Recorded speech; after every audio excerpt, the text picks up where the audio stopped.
Hello, show हुई आपकी तरफ?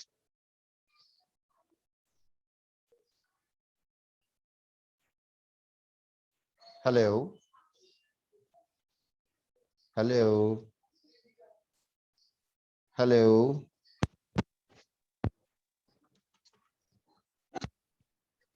हेलो हेलो, मेरा ख्याल है को किसी को भी नहीं सुन। चलिए हम अपनी क्लास, मेरी आवाज सुन रही है सबको? ये प्लीज थोड़ा सा मुझे इन्फॉर्म कर। चलिए, एक तरफ से कंफर्मेशन हो गई तो पता चल गया कि आवाज आ रही है। पार्टिसिपेंट्स कुछ एक दो सर, सब लेकिन हम अपनी क्लास शुरू करते हैं तो मैं डायरेक्टली अब स्लाइड की तरफ चलता हूँ। यस सर, स्टार्ट हो गई है। Yes, we have only 40 minutes to go. उसमें से जो है 8-10 मिनट पहले ही लैप्स हो चुके जी हैं सर। आप लोगों के वेट में, तो अब क्लास शुरू करते हैं जल्दी से। तो चलिए मैं स्क्रीन शेयर करता हूं और उसके बाद वी विल गो इंशाल्लाह। ये देखें, स्लाइड शेयर हो गई और आप देख भी रहे होंगे। हमारा सबसे जो पहला मौजू है वो है फॉर्म्स ऑफ वर्ब। तो थोड़ी सी मैं एक तमहीद आपको बांधना चाहता हूँ, वो ये है कि कुछ कड़वी कसैली बातें भी सुननी चाहिए ताकि हम अपने आप को दुरुस्त कर सकें। वो कड़वी कसैली बात ये है, वलीद आप प्लीज अपना कैम खोल दें। आप कैम खोलेंगे तो मुझे अच्छा लगेगा। अच्छा, वो ये है कि हमने स्कूल कॉलेजेस में जो अंग्रेजी के हवाले से चीजें पढ़ पढ़ पढ़ रखी हुई हैं, तो मैं आपको ये बता दूं, आपको ये स्वीपिंग स्टेटमेंट लगेगी लेकिन ये एक दुरुस्त स्टेटमेंट है कि वो चीजें जो हैं वो कोई 1-2% गलत नहीं है, वो 100% रॉन्ग है। एक चीज, दूसरी बात ये है कि जो मैं आप लोगों को पढ़ाने जा रहा हूँ वो आपने पहले कभी सुनी नहीं होगी टर्मिनोलॉजी। यहाँ पे मैं आपको वजाहत कर दूं कि ये टर्मिनोलॉजी ये नहीं है कि किसी और जुबान की है, ये अंग्रेजी की है। लेकिन चूंकि आपने सुनी नहीं होगी। हेलो, ये सर माइक बंद करवा दें। अपने अपने माइक्स बंद कर दें please. Hello hello hello hello, ये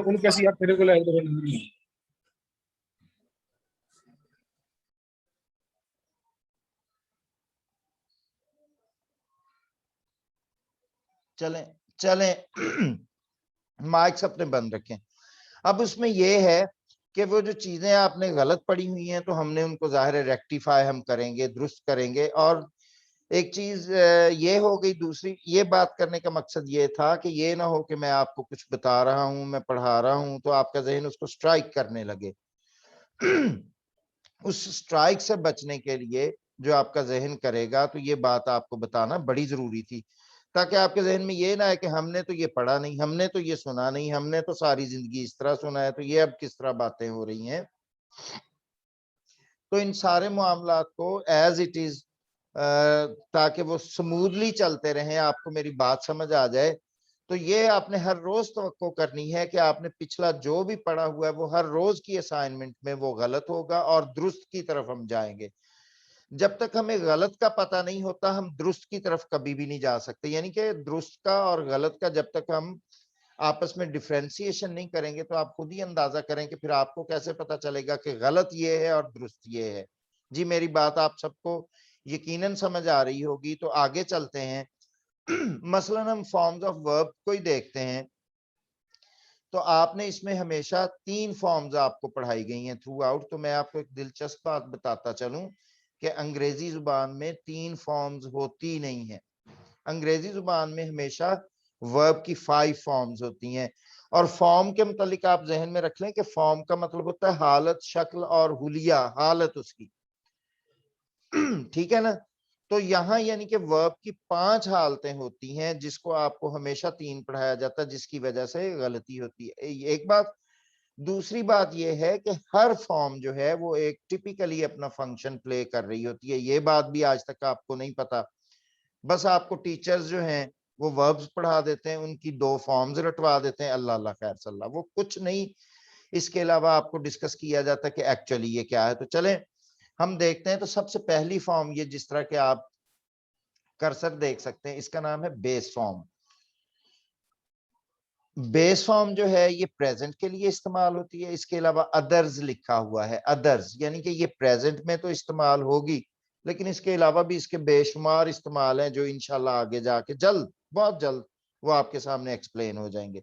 लेकिन फिलहाल जो आपने जहन में रखना है वो प्रेजेंट के लिए और अदर्स के लिए। तो बेस फॉर्म ये नाम और ये इसका साथ काम लिखा हुआ है। आगे हम चलते हैं तो एस फॉर्म लिखा हुआ है, एस फॉर्म।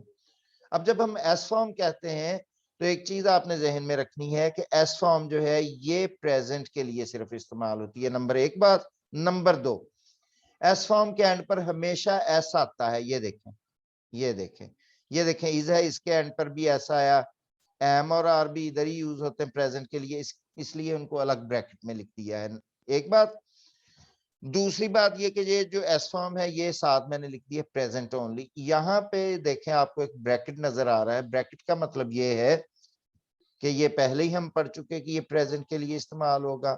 अब हम यहाँ भी यही बात पढ़ रहे हैं, वो तो दूसरों के लिए भी इस्तेमाल होगा, प्रेजेंट एंड अदर्स, लेकिन एस फॉर्म सिर्फ प्रेजेंट में इस्तेमाल होती है। तो यहाँ पे एक बात जो हमारे सामने आई, वो बात ये आई कि प्रेजेंट जो है, मैंने प्रेजेंट इंडेफिनिट नहीं कहा, प्रेजेंट जो भी है, जो भी प्रेजेंट है उसमें ये दोनों फॉर्म्स भी वक्त इस्तेमाल होंगी। लेकिन अब हमें कैसे पता चलेगा कि कब हम बेस फॉर्म लगाएंगे और कब हम एस फॉर्म लगाएंगे? हाँ जी, ये सवाल आएगा ना जहन में।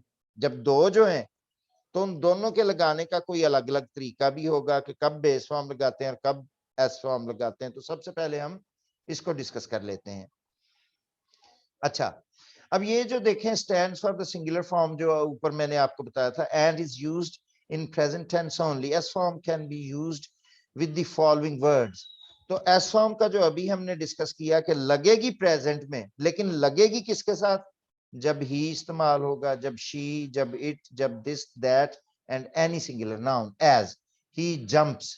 यानी कि जब मैं कहूंगा आए तो वो आ जाएगा आई जंप, लेकिन जो ही मैंने ही कहा या शी कहा या इट कहा या दिस कहा या दैट कहा या कोई सिंगुलर नाउन, मसलन मैं कहता हूं अली, अली सिंगुलर नाउन है तो अली जैसे ही मैं लगाऊंगा, चूंकि वो सिंगुलर नाउन है तो वो अली जंप्स बन जाएगा। इसी तरह ही हैज अ बुक, तो ये देखें हैव बेस फॉर्म है और हैज उसका एस फॉर्म है तो एस फॉर्म आ गया, ये देखें। और इसी तरह इट इज अ पेन, ये देखें एस फॉर्म आ गया इट के लिए। चलें, अच्छा जी, ये तो एक बात होगी कि हम कैसे डिफरेंशिएट करेंगे। पहली दफा आपको ये पता चल रहा होगा अपनी पढ़ाई में कि अच्छा फॉर्म्स के पूरा काम है, हर फॉर्म का, हर फॉर्म का पूरा एक काम है जो बताया जाना चाहिए एक्चुअली आप तालिब इल्मों को। आगे हम चलते हैं तो ये लिखा प्रेजेंट पार्टिसिपल, तो आपने इसको आईएनजी के तौर पे पढ़ा हुआ है, ये आईएनजी नहीं है, मैं आपको स्ट्रिक्टली मना कर रहा हूं। ये आईएनजी, मैंने भी आईएनजी के तौर पे ही पढ़ा हुआ था, इसीलिए मुझे पता है, मैंने भी सारी वो चीजें पढ़ी हुई हैं जो मैं इस वक्त आपको गलत के तौर पे बता रहा हूँ। जाहिर है अगर मैंने पढ़ी ना होती तो मैं आज ये डिफरेंशिएट करके आपको कभी ना बता सकता कि आप इसको कैसे पढ़ते हैं और एक्चुअलिटी अंग्रेजी में कैसे है। तो ये आईएनजी नहीं है, ये प्रेजेंट पार्टिसिपल है। यहाँ पे मैं एक वजाहत कर दूं कि अंग्रेजी में एक चीज आईएनजी भी होती है और वो आगे जाके आएगी, उसको तब मैं भी आईएनजी आपको सिखाऊंगा और आप भी उसको आईएनजी के तौर पे सीखेंगे, लेकिन वो कोई और चीज है, वो वर्ब नहीं होता, ये बात आपने जहन में रखनी है। लिहाजा इसको हम क्या समझेंगे? Present participle. आज से ये आईएनजी नहीं है, आईएनजी कोई और है जो आगे जाके आएगी। और मैंने फिर एक दफा मैं आपको बता दूं, उसको तब मैं भी आईएनजी ही कहूंगा आपके सामने। तो ये हो गया प्रेजेंट पार्टिसिपल। इसके लिए ये आपने जहन में रखना कि ये कॉन्टिन्यूटी के लिए इस्तेमाल होता है, कॉन्टिन्यूटी। अच्छा जी, आगे चलें तो फास्ट है, फास्ट सिर्फ फास्ट के लिए इस्तेमाल होता है। और एंड पे जो फिफ्थ फॉर्म ऑफ वर्ब है वो है फास्ट पार्टिसिपल। तो फास्ट पार्टिसिपल दो चीजों के लिए इस्तेमाल होता है, परफेक्टिविटी के लिए एंड पैसिविटी के लिए। ये आपने चीजें याद कर लेनी। अब आपने जो याद करना है वो ये है कि कल आपको फॉर्म का नाम याद हो और साथ काम। ये देखें, S form present and others, S form present only, present participle continuity के लिए, फास्ट जो है फास्ट के लिए, और फास्ट पार्टिसिपल परफेक्टिविटी एंड पैसिविटी। अब यहाँ पे एक और नुक्ता, ये वर्ब की काफी डिटेल आपको बतानी है तो आगे जाके आपका काम आसान हो जाएगा। यहाँ पे आपने एक बात जहन में रखनी जो बड़ी दिलचस्प है, आपने जाहिर है इतनी डिटेल से आज तक कभी वर्ब को पढ़ा ही नहीं ना, उसकी फॉर्म्स को, तो इसलिए बड़ी तवज्जो से पढ़िए, बड़ी तवज्जो से सुनिए मेरी बातें। तो वो जो नेक्स्ट बात हम करना चाह रहे हैं कि ये जो बेस है, बेस का मतलब है रूट या जड़। जो कानून अंग्रेजी का बेस पर अप्लाई हो जाएगा, मसलन गो पर मैं आपको कल एक कानून बताऊंगा, मैं फर्ज करने की बात कर रहा हूं, मैंने ये नहीं कहा कि मैं बताऊंगा, बिल फर्ज मैंने बताया आपको कि गो के बाद फलां चीज आती है, तो गो पर भी वही आएगी, गोज पर भी वही आएगी, गोइंग पर भी वही आएगी, वेंट पर भी वही आएगी, गॉन पर भी वही है। यानी कि आपके मसले ही खत्म हो जाएंगे, एक ही दफा पढ़ने से आप थ्रू आउट अप्लाई करें और वो थ्रू आउट अप्लाई होती चली जाएगी एग्जैक्ट। मसलन मैं इसकी एक आपको मिसाल देता हूं। हम कहते हैं, ये देखें, डू मसलन मैं कहता हूं हैव के बाद लगता है नाउन, हैव के बाद क्या लगता है, नाउन। अब अगर हैव के बाद नाउन लगेगा तो हैज के बाद क्या लगेगा, नाउन। हैविंग के बाद क्या लगेगा, नाउन। ये फर्ज नहीं कर रहे, ये ओरिजिनल मैं आपको बात बता रहा हूं। हैड के बाद क्या लगेगा, नाउन। हैड के बाद, इस हैड के बाद क्या लगेगा, नाउन। मतलब ये है कि जो बेस पर अप्लाई हो जाएगा कानून, वो थ्रू आउट अप्लाई होगा सारी फॉर्म्स पे ऑटोमेटिकली। हाँ जी, एक बंदा मुझसे बात करे जरूर, ये वलीद अगर कैम अपना खोल के मुझसे बात करें तो। जी वलीद, थोड़ा सा इंटरेक्शन। जी वलीद देखें, आपको कुछ बात समझ आ रही है आज? कल तो फिर हमारी क्लास हुई नहीं ना। Yes sir. अच्छा, आपको कोई दिलचस्पी भी पैदा हो रही है कि आपने इस तरह वर्ब्स पहले कभी नहीं पढ़े, 5 नहीं पढ़े, आईएनजी आप पढ़ते रहते? देखें क्या अभी बात हुई है कि आप जो बेस पर अप्लाई कर देंगे वो थ्रू आउट अप्लाई होता चला जाएगा। अभी ये बात खत्म नहीं हुई, हमारा लेक्चर खत्म नहीं हुआ, अभी आगे सुने। अभी आगे बात होनी है, अभी तो प्राइमरी वर्ब्स पे भी बात होनी है। देखिए, गो का मतलब है जाना, तो गोज का मतलब भी जाना है, इसका मतलब नहाना तो नहीं है ना, या सोना तो नहीं है। इसी तरह गोइंग का मतलब क्या है, इसका मतलब भी जाना है, सिर्फ उसने अपनी एक शक्ल बदली है, गो ने। इसी तरह जब हम माजी में चले जाएंगे तो गो अपनी शक्ल बदलेगा वेंट में। फॉर्म का मतलब शक्ल, तो वेंट का मतलब भी तो जाना ही हुआ ना, उसका मतलब सोना तो नहीं है। और इसी तरह जब हम गॉन कहेंगे तो इसका मतलब है गॉन ही, सॉरी, गो ही अपनी शक्ल बदल के गॉन में चला गया है। तो गॉन का मतलब क्या है, जाहिर है उसका मतलब भी जाना ही है। उसका मतलब कोई खड़े होना नहीं है या बात करना नहीं है। तो लिहाजा जो गो पर अप्लाई हो जाएगा कानून, वो थ्रू आउट अप्लाई होता चला जाएगा ऑटोमेटिकली। ये आगे जाके चीजें आएंगी, आज तो सिर्फ आपको समझाई जा रही हैं वो मॉडर्न चीजें जो आप में से किसी को भी नहीं पता और आइंदा भी नहीं पता होंगी। देखिए, अंग्रेजी हम पढ़ रहे हैं ना, और अभी थोड़ी देर पहले मैंने बात की थी कि मैं जो भी बात कर रहा हूँ वो आपने पहले कभी नहीं सुनी होगी। आपके ख्याल में वलीद ये मैंने किस लिए बात की थी? क्या आपने सुनी नहीं होगी, पिछला गलत होगा? आपके ख्याल में ये मैंने क्यों बात की थी? मैंने बताया भी है क्यों बात की है सर, ताकि जो न्यू चीजें हैं उनको वो आपका पहले से स्ट्राइक ना करें। जी, आपका जहन कबूल करे, आप कहीं परेशान ना हो जाएं कि यार हमने तो इस तरह कभी अंग्रेजी पढ़ी नहीं है, ये क्या सर बात कर रहे हैं। अब देखें, आपको आसानी क्या आज पैदा हुई कि हम सिर्फ बेस को डिस्कस किया करेंगे। मैंने कभी आपको गोज नहीं डिस्कस करना। आपने परेशान नहीं होना कि सर पता नहीं बताते ही नहीं, मैं बताता सारा कुछ हूं।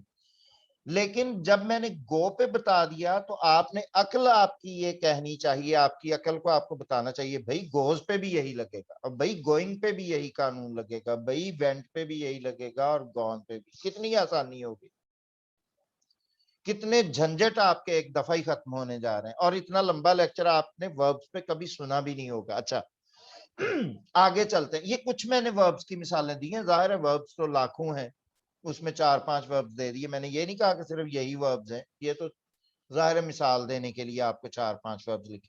अब आते हैं प्राइमरी वर्ब्स की तरफ।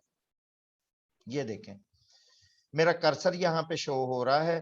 ये एक खास चीज है, ये बड़ी ही अब खास चीज है, बड़ी खास चीज। फिर मैं दूसरी दफा तीसरी दफा जोर दे के कह रहा हूं, ये बड़ी ही खास चीज अब होने जा रही है। ये जो प्राइमरी वर्ब्स जिनको हम कहते हैं, ये सिर्फ 3 है।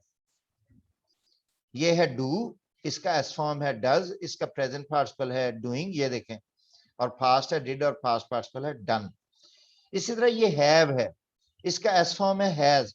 टीचर आपको बताते हैं हैज हैव का इस्तेमाल, हम इस तरह नहीं पढ़ेंगे, हैज हैव का इस्तेमाल कभी भी नहीं पढ़ेंगे। ये हैज हैव नहीं होता अंग्रेजी में, ये सिर्फ हैव होता है। वलीद आपको मेरी बात समझ रहे हैं? आप अपना माइक खोले रखें, मैं एक बंदे से बात लाजमी करता होता हूँ, अदरवाइज मैं बदमजा होता रहता हूँ।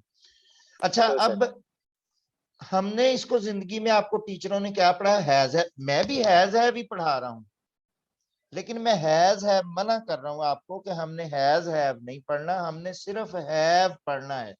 क्यों हमने हैव पढ़ना है? अरे बाबा, ये एस फॉर्म है उसकी, ये हैज वर्ब अंग्रेजी में कोई चीज नहीं है, हैज वर्ब होता ही नहीं, ये हैव की शक्ल है। वर्ब क्या है? सिर्फ हैव है, ये वर्ब नहीं होता। अब देखिए टीचरों ने आपको क्या मिसगाइड किया, आज हम पढ़ेंगे हैज हैव का इस्तेमाल, मैं आपको क्या पढ़ाऊंगा? हम पढ़ेंगे आज हैव का इस्तेमाल, मैं मिसाल दे रहा हूं। अच्छा, जब मैं आपसे कहूंगा आज हम पढ़ेंगे हैव का इस्तेमाल, तो उसका क्या मतलब है वलीद? सर इसका मतलब है हम हैव का इस्तेमाल हाँ पढ़ेंगे जी, और हैज सर का हैज। इस्तेमाल भी आप पढ़ रहे हैं, हैविंग का भी पढ़ रहे हैं, हैड का भी पढ़ रहे हैं, और हैड का भी। Yes sir. ये हैज और हैव कोई चीज नहीं होती अंग्रेजी में, अंग्रेजी में सिर्फ हैव है। इसी तरह डू और डज कोई चीज नहीं होती, सिर्फ डू है। ये डज क्या है? ये उसकी एक शक्ल है। डूइंग क्या है? ये डू की एक शक्ल है। डिड क्या है? ये डू की एक शक्ल है। और डन क्या है? डू की एक शक्ल है। वर्ब कौन सा है? सिर्फ डू। ये जहन में रख लें चीजें। अब जाहिर है ये आपने, वो जो मैं बात कर रहा था कि आपने पहले सुनी नहीं होगी, जाहिर है इनमें से कोई बात आपने कभी इस तरह पहले नहीं सुनी हुई, कि मैं बाकायदा आपको जोर दे के कह रहा हूं कि ये हैज हैव वाले चक्कर में ना, हैज हैव होता ही नहीं अंग्रेजी में, अंग्रेजी में सिर्फ हैव मौजूद है। अच्छा, अगर मैं कहता हूं हैज तो इसका क्या मतलब है? हैव। और अगर मैं कहता हूं हैविंग तो इसका क्या मतलब है? हैव। और अगर मैं कह रहा हूं हैड तो इसका क्या मतलब है? हैव। वही वेंट का क्या मतलब है? गो। मेरी बात आप समझ रहे हैं? Yes sir. अब आते हैं बी की तरफ, तो बेस फॉर्म है बी, बी का एस फॉर्म है इज, लेकिन एम आर भी यहीं पे इस्तेमाल करते हैं प्रेजेंट ओनली में। ये कल आपको याद होना चाहिए, जब मैं आपसे पूछूं कि बी का प्रेजेंट ओनली क्या है, तो बी का प्रेजेंट ओनली है इज एम आर, इसमें एस फॉर्म जो है वो इज है। अच्छा, अब इसका क्या मतलब है? Be sir. बी। और एम बी। और आर बी। बी। और बीइंग बी। Was be. पर। कोई नहीं, कहते जाए, आप परेशान ना हो, ये बड़ी बी। जल्दी आपको चीजें आएंगी। बिन क्या है? Be sir. बी। अब बी के मुतालिक एक बड़ी इंटरेस्टिंग बात मैं आपको बताने जा रहा हूं कि बी अंग्रेजी जुबान का वाहिद एक वर्ब है सिर्फ, जिसकी 5 शक्लें नहीं है, 8 शक्लें हैं इसकी। अब देखें, ये नॉलेज की बातें जो कि आपके जिंदगी में कोई और नहीं बताएगा। ये देखें कौन सी 5 शक्लें? 1 2 3 4 5 6 7 8। तो बी अंग्रेजी जुबान का वाहिद वर्ब है, बाकी हर वर्ब की 5 सूरतें हैं, लेकिन बी की कितनी है? 8। अच्छा, अब मैंने आपको इजमार नहीं कभी भी पढ़ाना, आप परेशान ना हो कहीं के सर सानू फेरे में आवेगी, मतलब आप सोचने बैठ जाए कि सर अगर आप पढ़ाएंगे नहीं तो हमें आएगी कैसे। आप चले एक दफा मेरे साथ, कल ये सारी चीजें कल परसों तक क्लियर हो जाएंगी। अभी चूंकि नई नई चीजें हैं तो आपको कंफ्यूजन होगी, और इसी कंफ्यूजन के लिए मैंने आपको तमहीद बांधी थी शुरू में कि आपने मेरे वाली कोई बात कभी सुनी पढ़ी नहीं होगी तो आप कंफ्यूज होंगे। मैंने आपको इजमार नहीं पढ़ाना, मैंने आपको सिर्फ बी पढ़ाना है। जब मैं बी पढ़ा लूंगा तो भाई इस भी वही है, एम भी। अभी वलीद आपके सामने बता रहे थे, ये जो बी पर अप्लाई हो जाएगा वो सब पर अप्लाई होगा। मसलन मैं कहता हूं आई एम अ टीचर, तो एम क्या है? बी। बी। हमने मुंह से एम कहना है, हमने लिखना भी एम है, लेकिन हमारे बैक ऑफ माइंड ये रहेगा कि ये बी है। जब तक ये नहीं रहेगा अंग्रेजी नहीं आएगी। ये बी ये मैं की एक आपको, शक्ल है।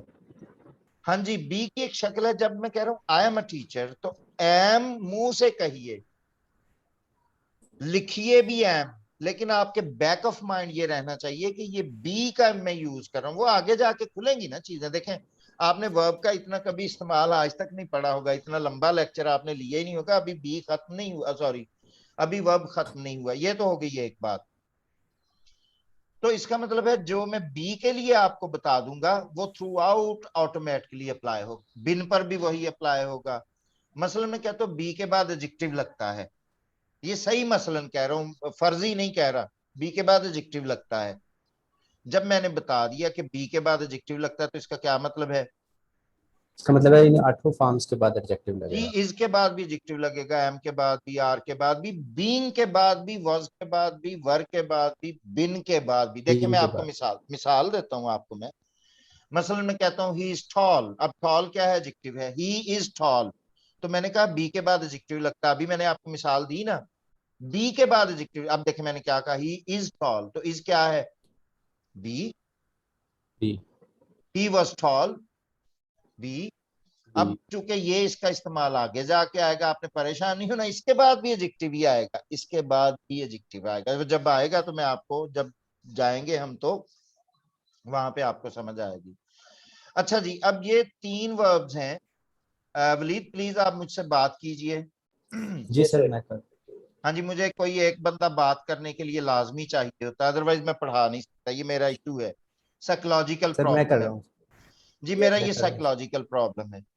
अच्छा, अब ये देखें, प्राइमरी वर्ब्स आपको फिलहाल आपने ये नहीं सोचना कि प्राइमरी वर्ब्स का मतलब क्या है, फलां का मतलब क्या। आपने सवाल नहीं पैदा होने देने, एक दफा आपने इस सिस्टम को समझने की समझना है। कोशिश करनी है, थोड़ा सा रट्टा भी लगाने की कोशिश करनी। रट्टा लगाएंगे तो ये कल क्लियर हो जाएंगे। जी और जो सर। मैं अब आपसे दिलचस्प एक बात करने जा रहा हूं वो ये है कि तमाम अंग्रेजी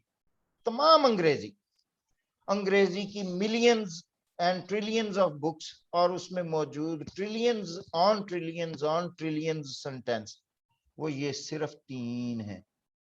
अब ये देखें, ये फिर आपको बात परेशान करेगी। इसीलिए मैंने कहा था कि जो मैंने आपको बताऊंगा वो आपके लिए इतना शॉकिंग होगा कि आप परेशान ना हो जाएं कहीं।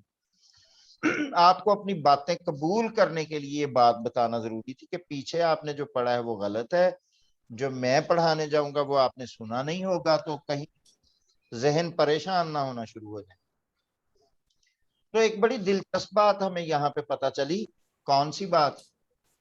कि ये 3, मैं वोकेबलरी की बात नहीं कर रहा, बाकी वर्ब्स भी इस्तेमाल हो गए, मैं स्ट्रक्चर की बात कर रहा हूँ जो आगे जाके पता चलेगी। स्ट्रक्चर तो जुबान में असल चीज कंस्ट्रक्शन या स्ट्रक्चर होती है, तो वो किस पर अंग्रेजी खड़ी है? जी मुकद्दस आप डू बताइए। हैव डू डू, हैव और बी। बी पे। मतलब ये थ्रू आउट, ये नहीं कि सिर्फ जी हमने सर। 3 समय लेने, ये जी थ्रू समझ गए आउट। सर, क्योंकि इन हाँ तीनों की आगे सर फॉर्म्स जी, हैं। चूंकि मुझे डज थोड़ा बी सा ये फिक्र होती है ना कि मैं बार बार बताता हूँ इसलिए चीजें, ताकि तालिब इल्मों को वो साथ साथ समझ आती रहे, कि कहने कहीं हम डू भी है पे ही ना रह जाए। यानी कि डू का मतलब डज भी है, डूइंग भी है, ये इस चीज पे 3 लफ्जों पे खड़ी है। और इसीलिए इनको लैंग्वेज में, ये मैंने नहीं टर्मिनोलॉजी बनाई हुई, ये लैंग्वेज की टर्मिनोलॉजी है। वो इन तीनों पे प्राइमरी इनको कहा ही इसलिए जाता है, प्राइमरी का मतलब है बुनियादी, इब्तदाई। जिस तरह बेस फॉर्म का मतलब आपको बताया बुनियादी, इब्तदाई, जड़। तो प्राइमरी वर्ब्स वो वर्ब्स होंगे जिन पे थ्रू आउट अंग्रेजी खड़ी है। जब हम आगे पढ़ेंगे तो इंशाल्लाह आपको ये बिल्कुल बात 2-4 दिनों के अंदर ही वाजे हो जाएगी कि पूरी अंग्रेजी सिर्फ इस पे खड़ी है। किस पे? सर आप ये इन तीनों पे डू हैव और बी और इनकी शक्लों पे जी। आप कहना ये चाह रहे हैं सर कि इनके मतलब जो टेंसेस होंगे वो इस पे बेस करते हैं। मुझे फ्यूचर आपकी बात नहीं पास्ट। समझ आई, थोड़ी सी बात आपकी डिस्टर्ब हुई, या जी शायद सर मैं मुझे। कह रहा था कि आप ये कहना चाह रहे हैं प्राइमरी वर्ब्स जो हैं डू हैव और बी, तो जिनको हम आगे पढ़ते रहे हैं हेल्पिंग वर्ब वो भी इसी में से निकले हैं। वाज जी, वर फ्यूचर के वर्ब्स। हाँ जी, आप हेल्पिंग को अपना कहें, अभी अभी ये बड़ा कुछ और खुलना है। आप थोड़ा सा मेरे साथ आप पढ़ें, देखें जी आपको सर मुझे थोड़ा आइडिया हो गया है आप कहना क्या चाह रहे जिस हैं। बंदे ने आपको भेजा है ना, वो मेरा बड़ा ज़हीन शागिर्द है। उसने आपने एम ही नहीं मेरे पास आपको भेजा, ये बात आपने जहन में रखनी है। जी सर। और वलीद अगर आए हैं तो इनको जिन्होंने भेजा है उन्होंने एम ही नहीं भेजा। आजकल कोई किसी पर एतबार नहीं करता, लेकिन आपको लेक्चर से ही पता चल रहा होगा कि ये बिल्कुल अलग दुनिया में हम पहुंचे हुए हैं इस वक्त। ये ऑर्डिनरी यस सर लेक्चर ऐसे है ही ही है। नहीं। ता है, ती है, कुत्ता है, बिल्ला है, गधा है, घोड़ा है, ये वो वाले लेक्चर्स नहीं है। और ना ही ये अंग्रेजी होती है, ये बात मैं आपको बता दूं। अच्छा जी, आगे हम चलते हैं। तो यही जो 3 वर्ब्स हमने पढ़े हैं उनके लिए कॉम्बिनेशन ऑफ कंस्ट्रक्शंस, ये कॉम्बिनेशंस फॉर स्ट्रक्चर्स लिखा हुआ। स्ट्रक्चर्स जो अभी मैं आपसे बात कर रहा था कि आपकी तमाम अंग्रेजी इन 3 लफ्जों पे खड़ी है, वो 3 लफ्जों से ही आगे स्ट्रक्चर बनते हैं। मसलन फ्यूचरिटी, फ्यूचरिटी, यस विल शैल के बाद बेस फॉर्म लगेगा, विल शैल के बाद सिर्फ बेस फॉर्म, और कोई चीज पॉसिबल ही नहीं है कि अंग्रेजी में लग सके। नंबर 2 कॉन्टिन्यूटी, बी और प्रेजेंट पार्टिसिपल, बी और प्लस सिर्फ प्रेजेंट पार्टिसिपल लग सकता है। और ये टेंसेस नहीं है, मैं आपको बता दूं, ये टेंसेस नहीं है आपके, ये सिर्फ कंस्ट्रक्शंस हैं। जब हम आगे इंशाल्लाह पढ़ेंगे, जाहिर है हमने स्टार्ट जो कर लिया तो हमने पढ़ना ही है। और इसी तरह परफेक्टिविटी, हैव और पास्ट पार्ट, आपने कभी हैज नहीं कहना, कभी हैड नहीं कहना, ये अंग्रेजी गलत हो जाएगी। आपको यूं अंग्रेजी में सिखाऊंगा क्विकली, ये मेरा प्रॉमिस है आपसे। मैं आपको बिल्कुल, हाँ जी, मैं आपको सिखाऊंगा भी, और इंशाल्लाह आप आगे मेरा नाम भी लिया करेंगे, सर नईम से पढ़े ऑनलाइन। चलें, तो आपने हैव नहीं कभी भी कहना, सॉरी हैज नहीं कहना कभी भी, सिर्फ हैव। ये कंस्ट्रक्शन है और ये टेंसेस नहीं है। तो यहाँ पे अगर आप कोई क्वेश्चन करना चाहें तो आप क्वेश्चन कर सकते हैं, चूंकि अब टाइम कम रह गया है। आप पहले हैंड रेज कीजिए, फिर वो बंदा बात कर सकता है। आज का लेक्चर हमारा यहीं पे एंड होता है। वैसे बात तो इस पे कल भी होगी, रिवीजन होगी इसकी थोड़ी सी, और क्विकली होगी। मैं एक आध बंदे से पूछूंगा ताकि मुझे फीडबैक मिल सके। तो आपको कुछ चीजें क्लियर हुई, अगर कोई चीजें अनक्लियर है तो आप पूछ सकते हैं। मैं एक दफा आपके लिए रिपीट कर देता हूँ। वर्ब की 5 फॉर्म्स हैं, बेस फॉर्म है और उसका काम ये लिखा हुआ है, ये अभी स्लाइड आपको मिल जाएगी सबको। और ये देखें एस फॉर्म है, ये उसका काम लिखा हुआ है, यानी कि एस फॉर्म क्या करेगी ये लिखा हुआ है। इस तरह प्रेजेंट पार्टिसिपल, ये थ्रू आउट आपने देखनी है। ये देखें प्राइमरी वर्ब्स भी उसी स्केच के तहत बने हुए हैं। तो प्रेजेंट पार्टिसिपल क्या करती है, कॉन्टिन्यूटी के लिए। पास्ट क्या है, सिर्फ पास्ट के लिए। और पास्ट पार्टिसिपल क्या है, परफेक्टिविटी। एंड आपको बाकायदा इनके नाम याद होने चाहिए कल। नाम काम, नाम काम, नाम काम। और ये प्राइमरी वर्ब्स। तो प्राइमरी वर्ब्स के मुतालिक हमने ये पढ़ा है। हमने 2 मेजर चीजें, 3-4 मेजर चीजें इसमें पढ़ी हैं। मेजर चीजें ये पढ़ी हैं कि 3 फॉर्म्स नहीं है, 5 फॉर्म्स है अंग्रेजी में, 3 होती नहीं। फिर यहाँ पे हमने ये पढ़ा है कि ये भी प्रेजेंट में लगती है और ये भी प्रेजेंट में लगती है। तो पता कैसे चलेगा कि प्रेजेंट कब एस फॉर्म लगाएंगे और कब बेस फॉर्म लगाएंगे, तो वो लिख दिया है फॉर्मूला, स्लाइड मिल जाएगी। तो एस फॉर्म तब लगाते हैं जब ही आ जाए, शी आ जाए, it, this, that and any singular noun. सिर्फ उस वक्त एस फॉर्म लगाना है, अदरवाइज कभी भी नहीं लगाना। मसलन ये देखें, मैं कहता हूं I have a book, I have a mobile. अब मैं कहता हूं अकरम, तो क्या आ जाएगा, अकरम एस फॉर्म लगाए ना, हैज जो है आपके जहन में वो अभी डाउट है, चूंकि टीचरों ने आपको सारी उम्र इस तरह पढ़ाया हैज हैव का इस्तेमाल है, वो एस फॉर्म है, फौरन एस पे चले जाएं। तो अकरम हैज अ मोबाइल। तो जो जुबान की साइंस है उसके मुताबिक आपने पढ़ना है, ये साइंस है, पूरी साइंस। जुबान उतनी ही साइंस है जितनी फिजिक्स, और इसमें कभी आप तुक्का नहीं लगा सकते, ये पॉसिबल नहीं है। अच्छा, ये हो गया वाज़े। फिर हमने एक और मेजर चीज ये पढ़ी है, मैं रिपीट कर रहा हूं, कि जो बेस पर अप्लाई हो जाता है वो थ्रू आउट अप्लाई होता है। अब इस आपके ख्याल में इससे आपको क्या फायदा होने जा रहा है? आपको जो जिंदगी भर परेशानी होती रही है, जलीलो ख्वार होते रहे हैं बीइंग तालिब इल्म, वो आज आपका झंझट खत्म हो गया। जो बेस पर लग गया वो थ्रू आउट लगेगा, 5 की 5 फॉर्म्स पे। एक चीज नेक्स्ट हमने एक इंपॉर्टेंट पॉइंट पढ़ा है, वो प्राइमरी वर्ब्स के मुतालिक। तमाम अंग्रेजी जो खड़ी है जिस पर वो बेस करती है वो ये प्राइमरी वर्ब्स हैं, और ये 3 हैं सिर्फ, डू, हैव एंड बी। और ये आपको कल याद होनी चाहिए इनकी फॉर्म्स।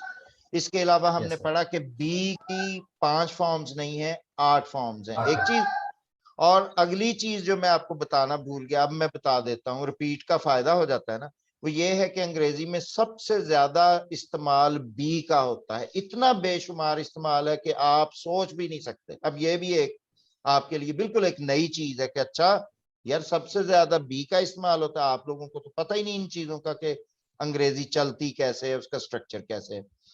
और फिर एंड पे हमने कॉम्बिनेशन फॉर कंस्ट्रक्ट, ये एक ही चीज के दो नाम है। ये देखें ऑब्लिक, ऑब्लिक का मतलब यही होता है या ये या ये। और वो क्या है, फ्यूचरिटी है will shell based on, continuity कैसे है कंटिन्यूटी है बी प्लस बी और प्रेजेंट पार्टिसिपल, और परफेक्टिविटी कैसे है हैव और है पास्ट पार्टिसिपल।